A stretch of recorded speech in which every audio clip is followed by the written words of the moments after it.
I'll do this. PewDiePie, New York Times article. I'm sure you didn't see it. No. Because I wouldn't have seen it unless my mom sends it to me. And I looked at it, and it's fascinating, man. My thesis with the news, I will tell you, is that the story isn't the story.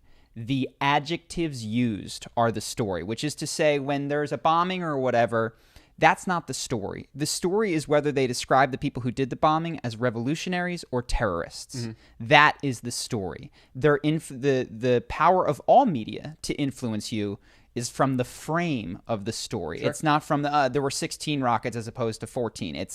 So I'll read you some of the examples. This is with regards to when PewDiePie made the Wall Street Journal with that, what do you say, Death to Jews. He had the Fiverr guy hold up the Death to Jews thing. They're still talking about that. Well, they're explaining it to people who don't know but have heard that PewDiePie is a right-wing extremist. And so here's what it is.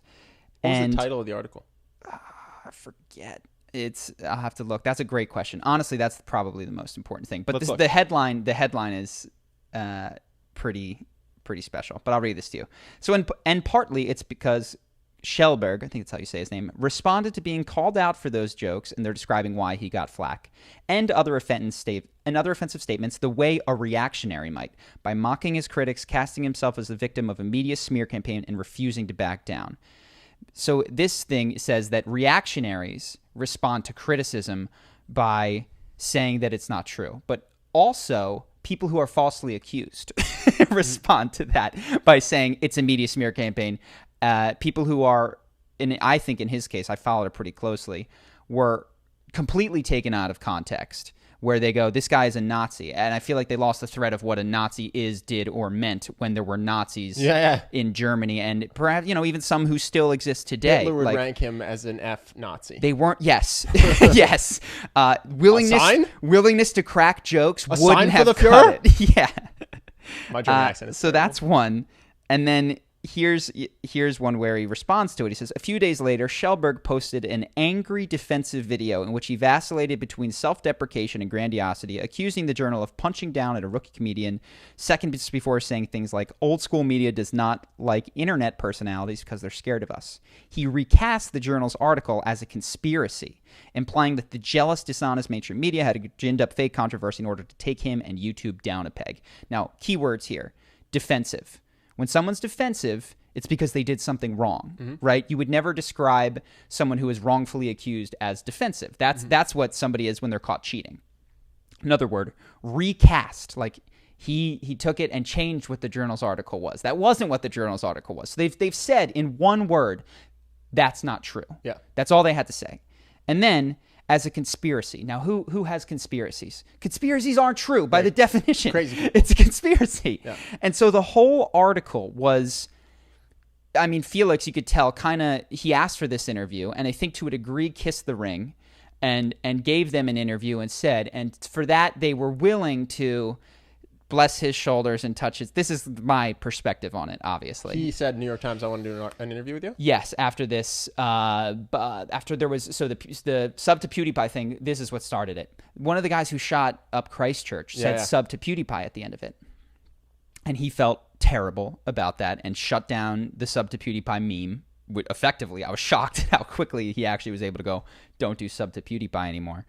And then he asked for an article because he didn't want this to be the case. And I read it, and it's absolves him, but also not without throwing these things in, which is to say, if I were writing the article, it would read my bias, which is my bias, that the Wall Street Journal took him out of context in order to gin up fake controversy. And the words that I chose would reflect that bias. Well, you do believe that the old media is scared of the new media. I do believe that the old media. The presidential debates got as many views as Joe Rogan when he had Bernie Sanders. Yes. And PewDiePie gets more views than most television shows. So how's old media been doing since new media came around? Yeah. How's that paywall working out for you, New York Times? You guys making as much money these days? How's your circulation? Like, the New York Times might be one of the few that's hanging on, but old media has been destroyed. Sure. To say that they're not afraid of new media is to say that they lack a survival instinct. I think if you're them, you want to appear above it, right? Of course. All they we're have, not scared of new media. All they have is the veneer of authority. And then the last one that I'll just read you really quickly. When Schellberg is accused of being far right, he doesn't respond by protesting he's a classical liberal or a heterodox stoic or whatever YouTube reactionaries are calling themselves these days, which, again, is what he is. Instead, he insists that he's not interested in politics at all. It's a clever strategic position for a guy whose audience straddles the partisan divide. And again, saying that he's not interested in politics is now a strategic position as opposed to an honest representation of his feelings. Like, there's no... And again, they have a bias, as do I, and I don't forbid them their bias. I think it's important that we acknowledge that there is no objective news out there. There's just people sharing their biases and then revealing their biases as best they can. I'm sensing that you hate the New York Times. I'm very anti. And you know what? It's not the New York Times. It's their coverage of YouTube, which is the one thing that I feel close enough to have an opinion on. So when we talk about Hong Kong, I'm not close enough to say what's happening on the ground, but I do feel fairly close to YouTube. I probably watch more PewDiePie than all of the people who have written about him combined.